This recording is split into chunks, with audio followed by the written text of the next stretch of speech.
blacksmith stands, his hammer raised, his tongs in hand, his beard is long, his eyes are wise, a craftsman skilled in shaping iron's guise.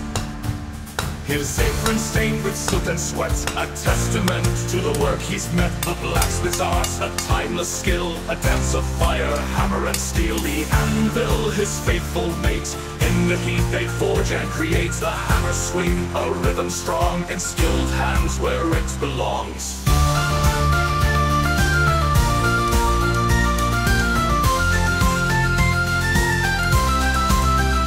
Though his hands precise with learned technique, is his heart and soul and let the iron speak. A craftsman's touch with years refined, a master's flair with passion entwined. Each below the metal sings a song of strength, a symphony of things. A craftsman's skill, a master's art, in every piece does his passion impart.